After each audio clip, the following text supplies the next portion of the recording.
Bem-vindos ao nosso curso Teologia da Oração, Noite e Dia. Eu sou o pastor Elcio Augusto Lodos, sou um dos diretores do IHOP em Kansas City, a Casa Internacional de Oração, ligado também à Universidade do IHOP, o IHOP-U, e nós estamos aqui para juntos crescermos mais nessa revelação, nesse entendimento sobre oração e adoração noite e dia.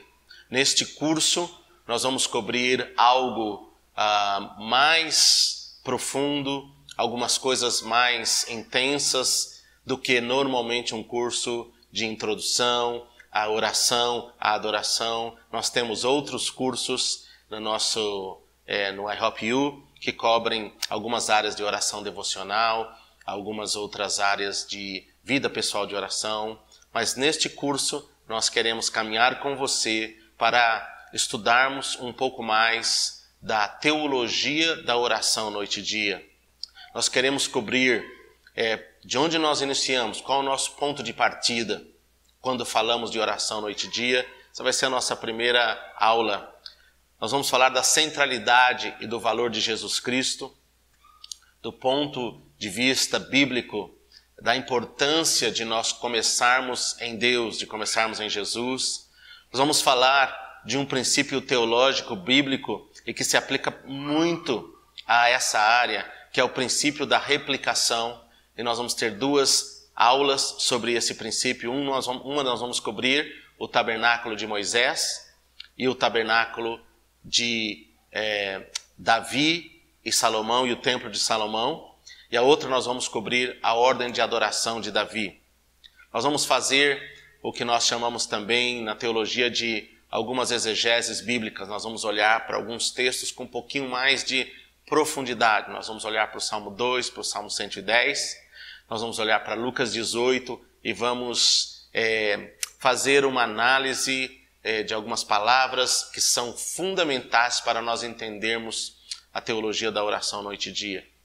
Nós vamos olhar um pouco para a interpretação histórica, o que aconteceu na história, e vamos finalizar falando da importância da leitura e do entendimento da oração noite e dia no contexto bíblico da geração do retorno do Senhor.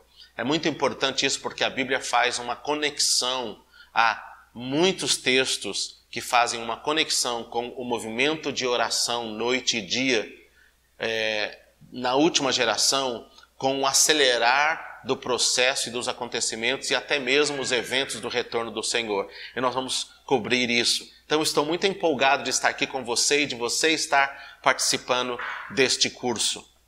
Queremos também definir para você, para nós, o que nós queremos dizer com teologia. Porque às vezes nós falamos o termo teologia e é um termo que pode ser usado de diversas formas, pode ser usado genericamente, pode ser usado, enfim, diversas formas. E eu quero que você entenda qual é o nosso alvo aqui neste curso. Quando nós falamos de teologia da oração noite e dia, o que nós estamos querendo ou propondo fazer é um exame teológico. Significa um exame um tanto quanto sistemático, bíblico, do que a palavra de Deus fala, do que Deus fala, do que os textos bíblicos falam, os diferentes textos, tanto no Novo quanto no Velho Testamento, falam em relação à oração e adoração noite e dia. É claro que nós estamos aqui fazendo um curso introdutório. Claro que no tempo que temos, com o número de horas que temos, com o número de aulas que nós estamos propondo fazer neste curso, nós vamos fazer uma introdução a alguns temas e alguns pontos teológicos e históricos que são super importantes. O meu coração é que você vá um pouco mais fundo, essa é a ideia. Sair um pouco da superfície e entrar mais detalhadamente em alguns lugares que normalmente outros cursos não cobririam. O meu coração é instigar você a desejar mais, te dar ferramentas, te dar versículos bíblicos, palavras, e que você vá em uma jornada e cresça muito nessa área. É um assunto tão vasto, aliás, é um assunto tão central nas Escrituras, tão central no Novo Testamento e especialmente central na geração do retorno do Senhor.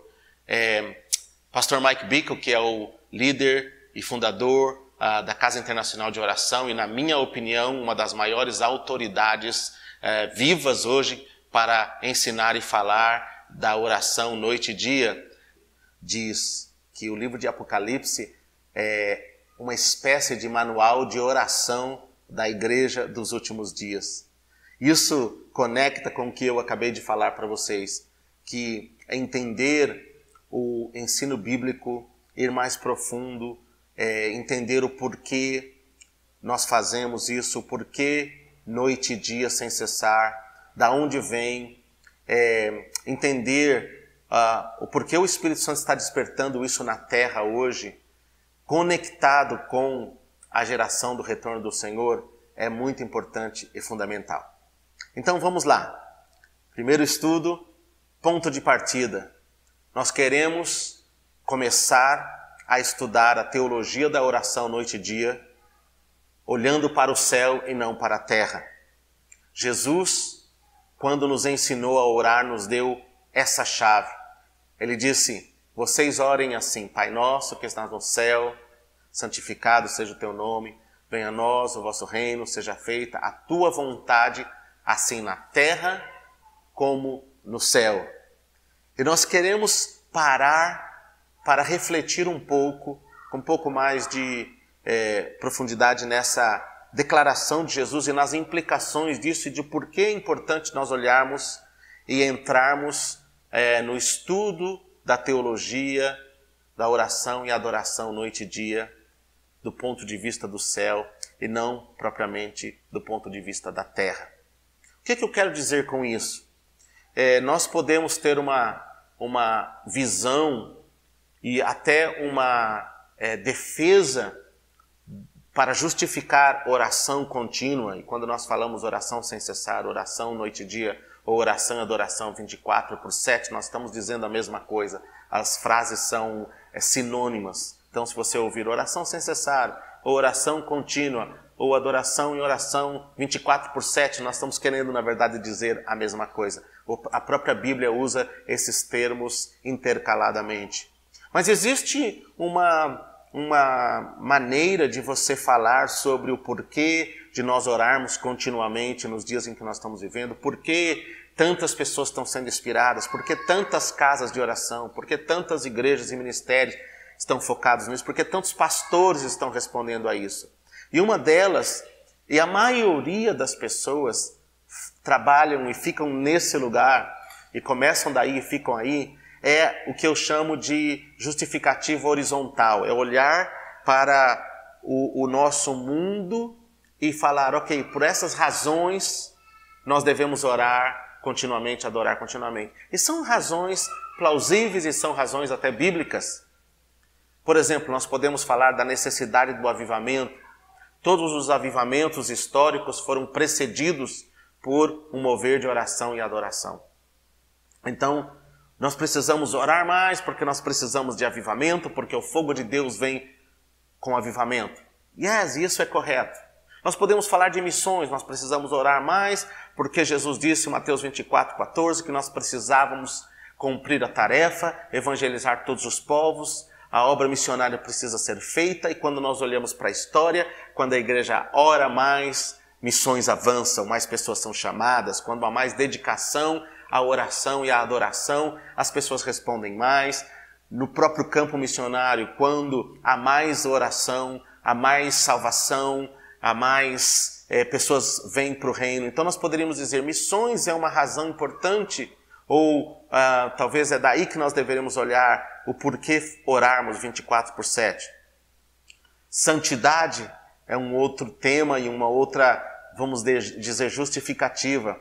A nossa transformação pessoal, a manifestação do desejo e poder para uma vida santa e fortalecida aumenta quando buscamos mais a Deus. Então, o desejo por santidade, ou produzir santidade em uma comunidade, em uma igreja, é uma boa e bíblica motivação para oração contínua. Unidade. Nós precisamos orar, porque quando nós oramos, nós nos unimos mais. A oração une, nós ficamos mais juntos, nós compartilhamos. Nós poderíamos usar todos esses argumentos, até neste curso de treinamento, neste curso teológico, mas nós não vamos começar daí, embora eles sejam pontos importantes. Mas nós queremos começar do lugar onde a Bíblia começa, do lugar onde a Bíblia mais enfatiza. É tão interessante e tão desafiador isso para mim, ao refletir sobre isso, mesmo para mim e para nós que pensamos, porque na maioria das vezes o nosso ponto de partida, quando nós falamos do reino, quando nós falamos das coisas de Deus, não só na área de oração e adoração, quase nunca é o céu. Quase sempre nós pensamos nas nossas necessidades, pensamos nos desafios. E, de novo, não é que isso seja errado, mas há uma razão do porquê o céu não vem à nossa mente quando consideramos adoração, quando consideramos oração contínua. Talvez uma das razões seja porque o próprio Senhor Jesus também não vem à nossa mente primariamente quando pensamos em adoração e oração. Existe um problema aí, um desafio, e eu estou me incluindo que todos nós, mesmo no movimento de oração, no IHOP Kansas City, outros líderes, nós temos trabalhado com isso na nossa própria vida. O que é isso sobre nós, sobre a nossa geração, que centraliza tanto o homem, que centraliza tanto a nossa necessidade, que centraliza tanto o nosso horizontal e que é tão pouco focado na realidade do céu, na realidade eterna, mesmo em relação a Jesus. Nós precisamos parar e olhar um pouco para as dezenas de passagens bíblicas que apontam para o céu e para a realidade do céu como ponto de partida. E talvez isso vá nos trazer para um novo lugar. E essa é o meu alvo aqui nessa primeira e segunda aula deste curso. Que nós paremos para partirmos de uma visão teológica onde o céu é o nosso ponto de partida, onde o lugar onde Deus habita é o nosso ponto de partida. Sem querer entrar muito nessa área, porque nós precisaríamos de um curso completo para eu ministrar nessa área, eu vou dar uma pincelada nisso. Uma das coisas que levaram a igreja, o mundo, não só a igreja, a nossa geração, a não focar muito na realidade eterna ou na própria realidade do céu, é a distorção filosófica que entrou no mundo a partir de um entendimento não bíblico e de uma leitura não bíblica da realidade do mundo e da eternidade. De novo, eu não vou entrar em detalhes nisso, mas eu quero pincelar. Antes de Jesus nascer, antes de Jesus vir à Terra, existia um grande movimento filosófico liderado por alguns filósofos gregos. Um deles foi Platão. Platão criou uma ideia de que o mundo visível é real, mas não é real.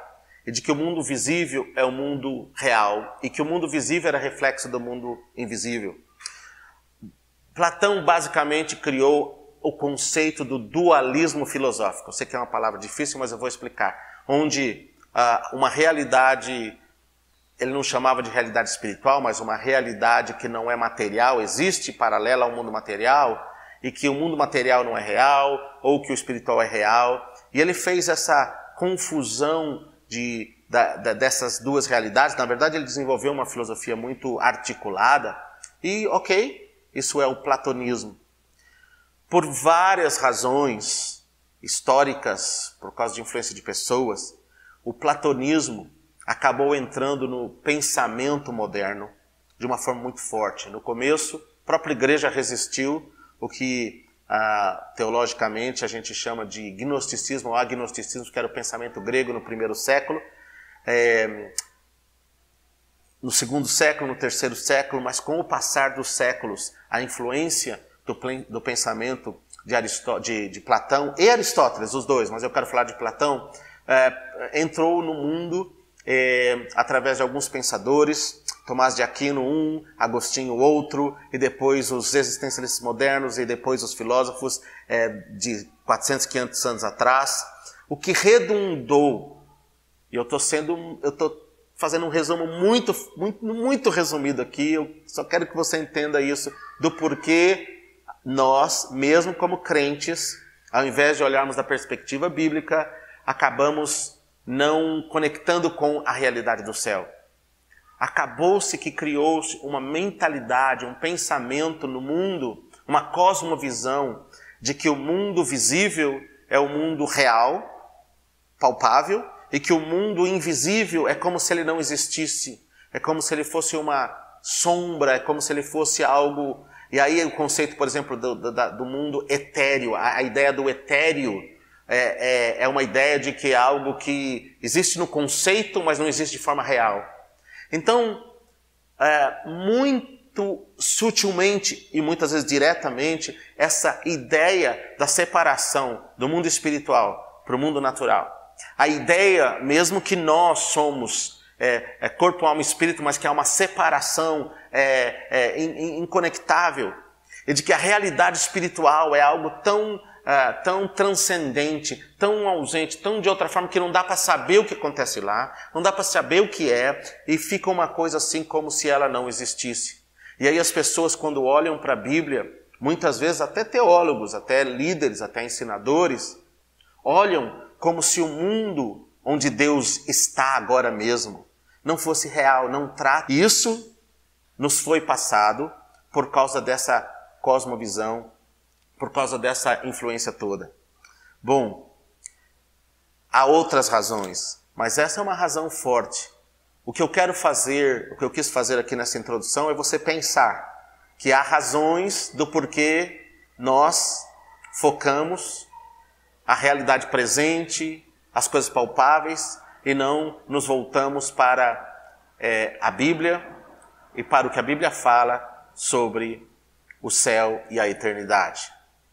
Então, queridos, eu quis e quero despertar você para pensar um pouco que não é por acaso que nós não conectamos com essa realidade. Nós somos fruto do meio em que vivemos, somos fruto do mundo em que nascemos, mas nós precisamos parar, e é o que o Espírito Santo está fazendo, e esse curso está aqui para te ajudar nisso. Então nós queremos e vamos começar do lugar aonde é comum na Bíblia. Nós queremos começar do lugar onde Deus habita, do trono de Deus. Porque é deste lugar e é no céu onde a adoração e a intercessão e a oração constante acontecem, que nós vemos os estudos e os ensinos mais substanciais. Algumas pessoas até falam, mas isso acontece no céu, como se o céu fosse divorciado da terra. Lembre-se, nós começamos com Jesus dizendo, orem, não é só uma frase isso, seja feita a tua vontade, aqui na terra, como ela é feita no céu. Jesus disse, ninguém conhece as coisas de cima a não ser aquele que veio de cima, falando de si mesmo, dizendo, eu vim para trazer para vocês a revelação, a ligação, a realidade do céu. Então, irmãos, o céu, Paulo chama de terceiro céu. Nós temos o primeiro céu, que é o céu visível, nós temos o segundo céu, que também está no mundo invisível, onde a Bíblia diz que tronos e principados ficam. E nós temos o que Paulo chama de terceiro céu. Lá em Coríntios ele diz, conheci um homem, não sei se no corpo ou fora do corpo, que foi até o terceiro céu e viu coisas que não lhe foram permitidas contar. E aí nós temos João, em Apocalipse, sendo chamado, convidado, sobe aqui e eu te mostrarei. Ele diz, eu estava em espírito no dia do Senhor, João, Apocalipse 4, e eu estava nesse lugar. Quando nós voltamos, e nós vamos ver tudo isso neste curso, quando nós voltamos lá para Moisés, para Davi, para Isaías, para Daniel, para Ezequiel, nós descobrimos que todos eles experimentaram ou tiveram uma visão, uma revelação parcial de Deus no seu trono, de Deus na sua glória. O céu é um lugar real. O céu não é um lugar etéreo. O céu não é uma energia. O céu não é uma força. O céu é um lugar real. O nosso Deus é uma pessoa real. Deus Pai, Deus Filho e Deus Espírito Santo. Agora mesmo, nesse instante, nós estamos aqui gravando este curso, agora você está ouvindo. Nesse instante, Deus está sentado no trono, em um céu real. Há anjos, há milhares, há milhões de anjos, há querubins, há serafins, há os que morreram em Cristo, que morreram em Deus, estão na eternidade. A Bíblia fala que Deus é Deus dos vivos e não dos mortos. Nós temos o testemunho de Abraão, Isaac e Jacó. Nós temos Abraão sendo mostrado no céu. Nós temos a realidade do céu revelada na Bíblia abundantemente. E Deus quer que nós comecemos a colocar o nosso pensamento e o nosso coração no céu. E é isso que nós vamos fazer, pelo menos nas 3 primeiras aulas, nós vamos conectar com essa realidade.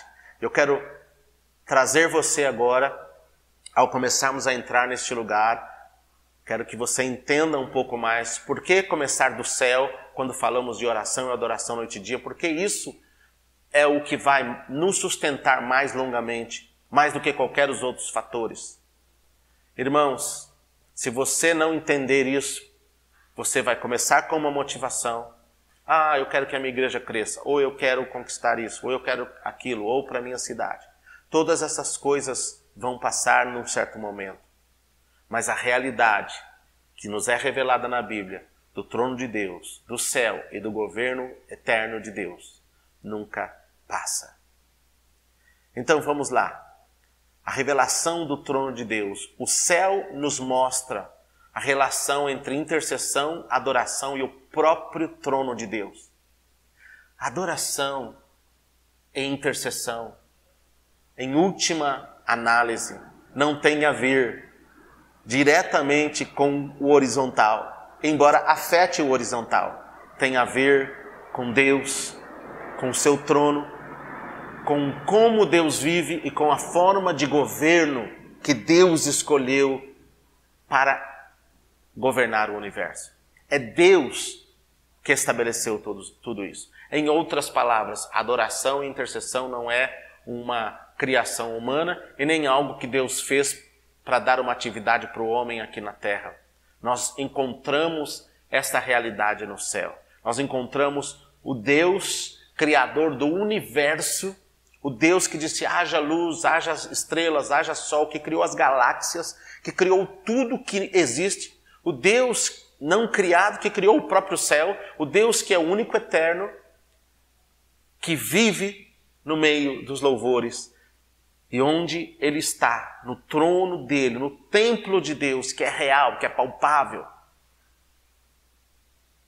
Adoração é contínua, intercessão é contínua.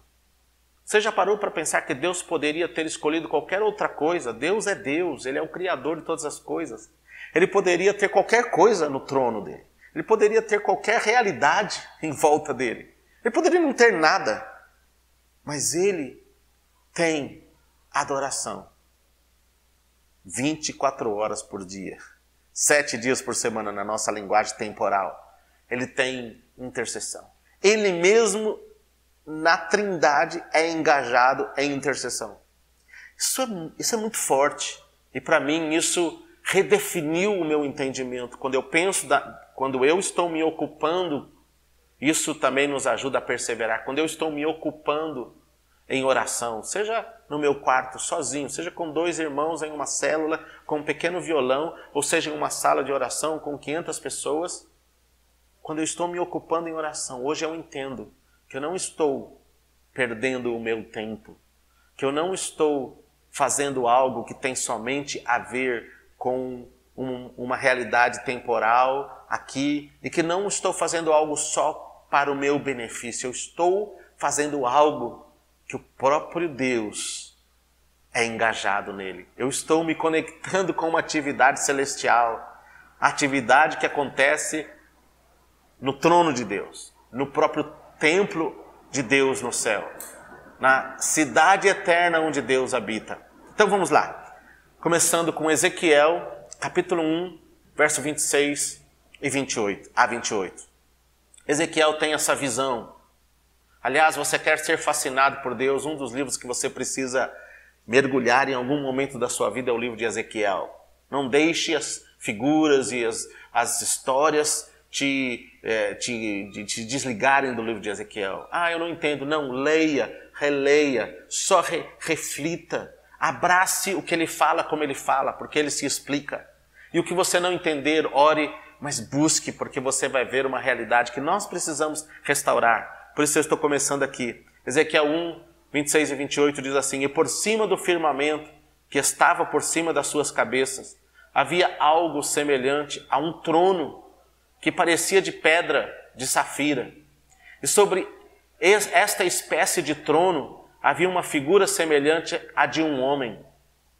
Na parte de cima, sobre ele. E vi como a cor de âmbar, como a aparência de fogo pelo interior dele ao redor, desde o aspecto dos seus lombos e daí para cima. E, desde o aspecto dos seus lombos e daí para baixo, vi como a semelhança de fogo e um resplendor ao redor dele.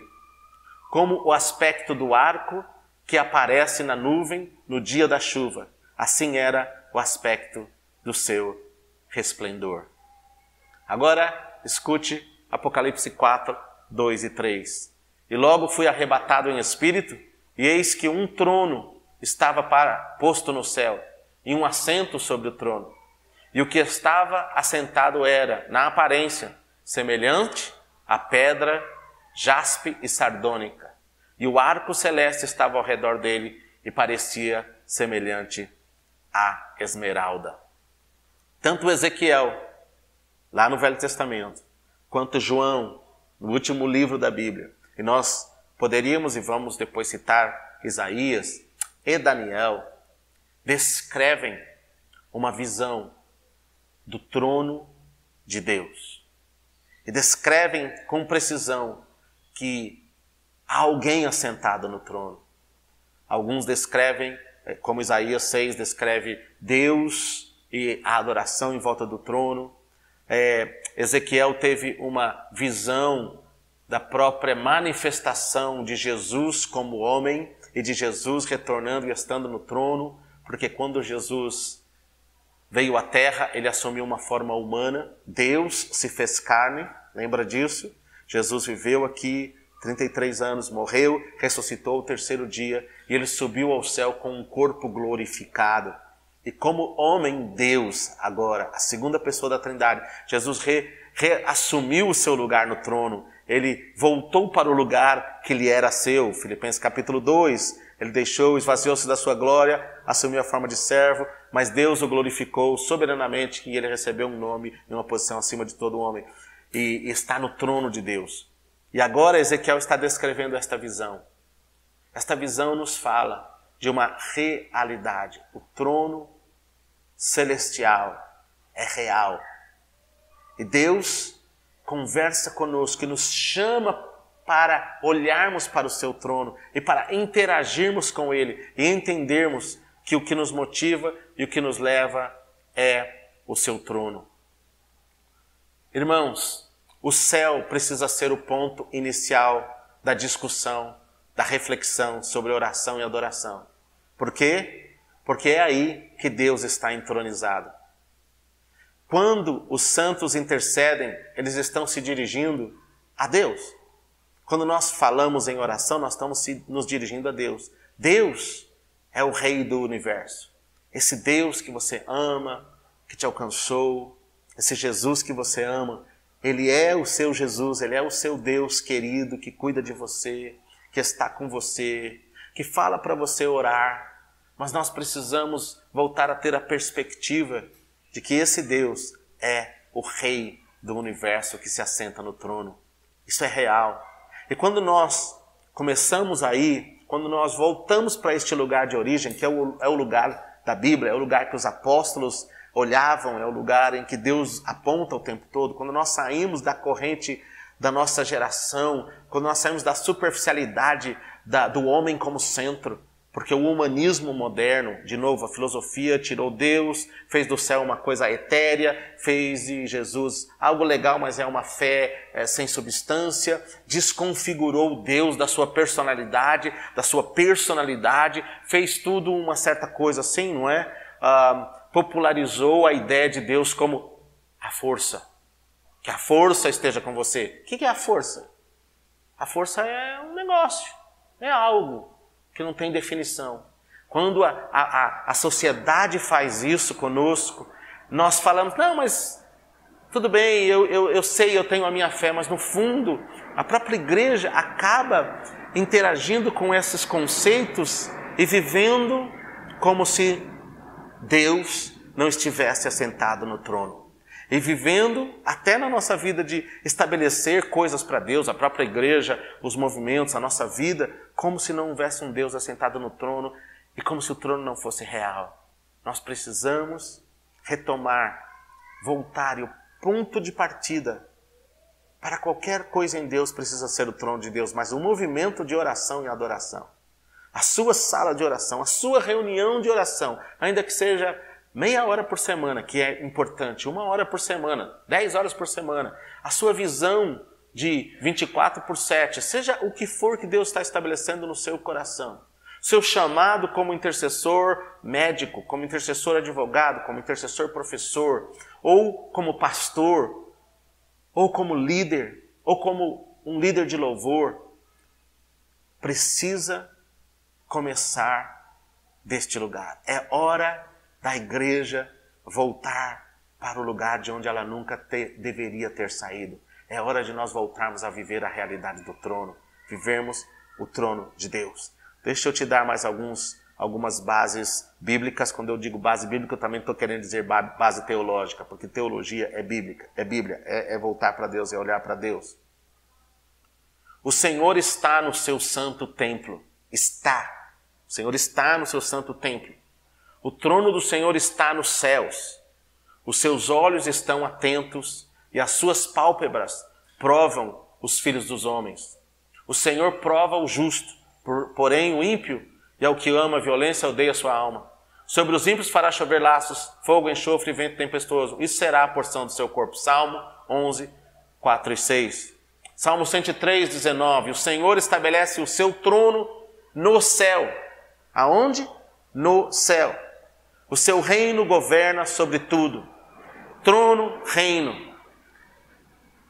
De novo, a maioria dos crentes, quando leem este versículo, não fazem a conexão, não juntam os pontos. Na verdade, a maioria das pessoas que eu conheço, e eu era um deles, e por isso eu estou falando, e eu não estou falando aqui do ponto de vista de que eu sempre soube isso e estou condenando as pessoas. Me entendam, eu estou aqui chamando você para um lugar que eu também fui chamado nos últimos anos. Isso é novo para mim também. Por muito tempo eu também vivi neste lugar. Mas a maioria de nós, ou a maioria das pessoas, quando leem a palavra templo ou trono, mas especialmente templo, o Senhor está no seu templo, o Senhor é adorado no seu templo, pensa automaticamente no templo do Velho Testamento. Pensa no templo de Salomão. Pensa, por exemplo, Salmo 27, 4. Davi fala, o meu prazer é meditar na beleza do Senhor, é contemplar a beleza do Senhor. Não é? Uma coisa eu faço e eu buscarei, que é contemplar o Senhor na sua beleza, é amar o Senhor, é olhar para o Senhor na sua beleza e meditar no seu templo. E aí você fala, uau, templo. Você logo pensa, templo de Salomão, templo lá, Jerusalém, Davi estava antecipando. Mas Davi e muitos outros profetas e muitas outras passagens, boa parte do tempo não estão falando do templo terrestre que foi construído em Jerusalém, estão falando do templo celestial. Mesmo quando Moisés construiu o tabernáculo, primeiro ele viu o templo. Primeiro ele foi para a montanha, passou 40 dias, Deus o levou na nuvem escura, lembra? E ele foi tomado, e ele ele viveu aquilo. Aí Deus, quando ele voltou, falou assim, você tem que fazer de acordo com o quê? O modelo. Nós vamos ver isso na aula 3 e 4. O copiar, o modelo do céu. Faça conforme o modelo. Davi declara, eu vislumbrei a eternidade. Davi teve uma visão, embora ele não descreva esta visão, tudo que ele fala sobre o templo. Quando Davi falou que ele contemplava, meditava Deus no templo de Deus, não existia templo no templo de Davi. Lembra que foi só Salomão que construiu o templo? Que templo é esse do Salmo 27, 4? Que templo é esse que diz o Senhor estabelece o seu trono e ele governa? Irmãos, a Bíblia nos revela que onde Deus mora, o céu, que é um lugar real, existe uma cidade que é real. Nós temos até as medidas dela em Ezequiel. Existe um templo que também é real. Temos as medidas do templo no livro de Ezequiel. E no livro de Apocalipse, nos últimos capítulos. Existe um lugar que é descrito, os formatos. Como é que é a coisa? Um mar de cristal, todas aquelas coisas, elas descrevem um lugar real. E é nesse templo que o nosso Deus habita. E quando a Bíblia fala de Deus governa o universo do seu templo, ela está falando deste lugar. E é para este lugar que eu e você somos convidados a vir espiritualmente.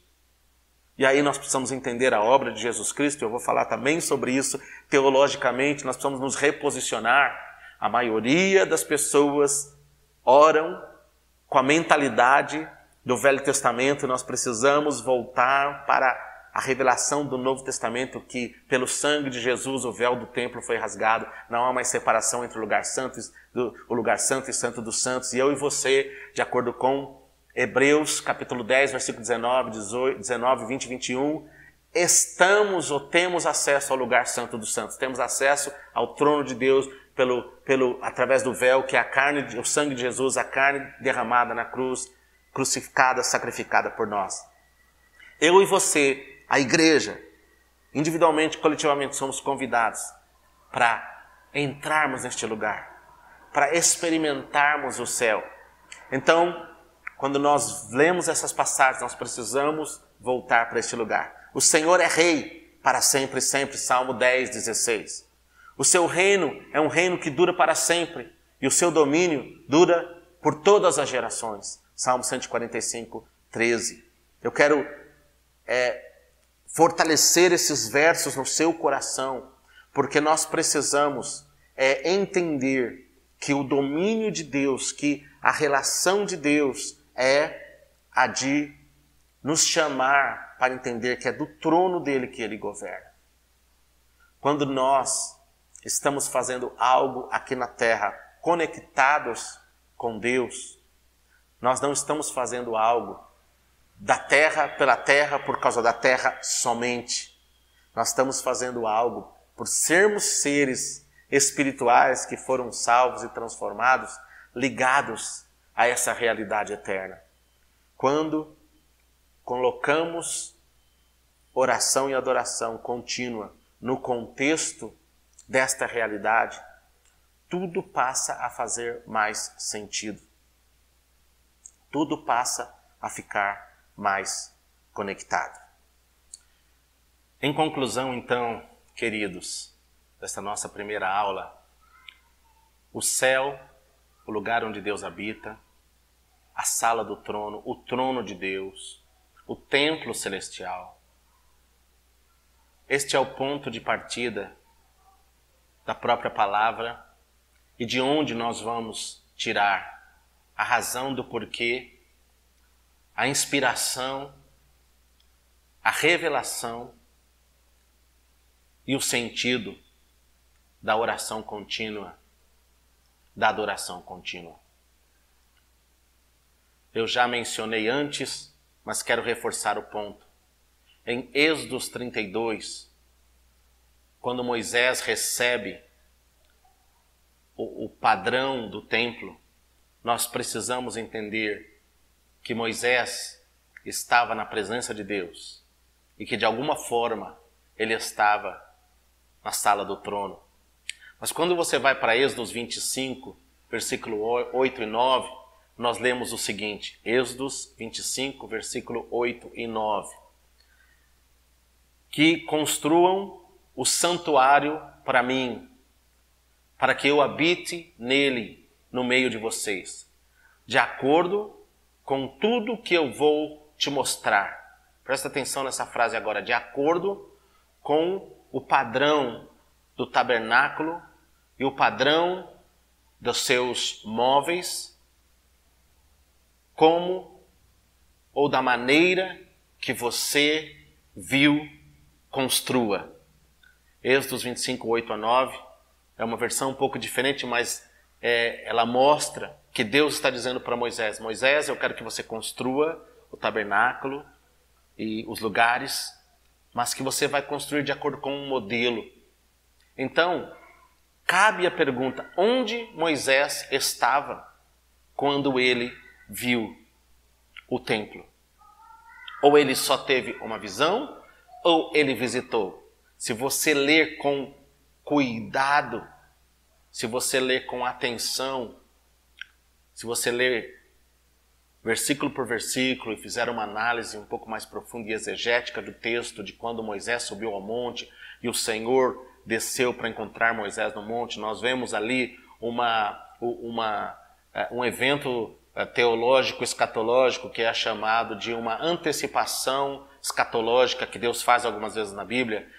Acontece isso quando Jesus, por exemplo, aparece na forma de homem, ou outros eventos. Neste caso, nós temos o céu se encontrando com a terra, porque quando Moisés subiu, o monte tremeu, Deus desceu, mas quando Moisés encontra com Deus no monte, ele está na presença de Deus, na sala do trono, e ele vê o templo. É interessante porque esta visão do lugar aonde Deus habita não é única, ela é parcialmente mostrada aí ou falada nas palavras de Deus a Moisés, mas ela é de novo manifesta e aparece várias outras passagens da Bíblia ao longo dos séculos, e à medida que a revelação vai aumentando e o nível de revelação gradualmente vai aumentando até chegarmos em Apocalipse e termos o descortinar do trono de Deus e a descrição clara. Em outras palavras, Moisés estava literalmente vendo o modelo celestial, o trono, o templo, e ele é ordenado para reproduzir aqui na terra. Cabe a pergunta: por que Deus fez isso? O que Deus estava estabelecendo desde o começo para nós, para a igreja? Porque, de novo, vamos para o princípio do neotestamentário, o princípio de Paulo em Coríntios. Tudo que foi escrito no passado foi escrito por amor a vocês. Tudo que foi escrito, a jornada de Israel, foi escrito por causa da igreja, que é composta, obviamente, de Israel e dos gentios, a igreja em Jesus Cristo, que é a plenitude da revelação. Tudo era sombra do que viria. E hoje nós estamos aqui olhando para trás e o Senhor está nos chamando para construir ou para responder a um chamado de estabelecer oração e adoração contínua. No espírito do tabernáculo de Davi, nós usamos essa frase por causa dessa conexão bíblica. Deus está nos chamando para este lugar. E isso tudo não está solto. A razão não é só porque nós precisamos de avivamento nos dias em que nós estamos vivendo, embora essa seja uma razão importante. Isso nos conecta com a razão da própria criação, do começo, nos leva para o propósito eterno de Deus. Por isso, nós temos que ir para onde começou e temos que entender que Deus quer nos trazer para este lugar, que é a sala do trono. Como Deus deu um modelo para Moisés, Ele também está nos dando um modelo, mas agora muito mais acurado, muito mais profundo, muito mais completo, porque nós temos a plenitude da revelação. Mas nós não podemos deixar de entender que o que fazemos aqui na terra precisa ser um reflexo do que é feito no céu. Precisamos seguir o modelo do céu. Então, o nosso ponto de partida para entendermos, para estabelecermos uma visão de adoração e de oração que seja relevante e que seja de acordo com o coração de Deus, tem que ser Deus, tem que ser o céu, tem que ser a revelação do trono. E é aqui que nós vamos caminhar um pouco no começo deste curso e até nós vamos sempre tocar de uma forma ou de outra para esta realidade. Que Deus abençoe você. Até a próxima.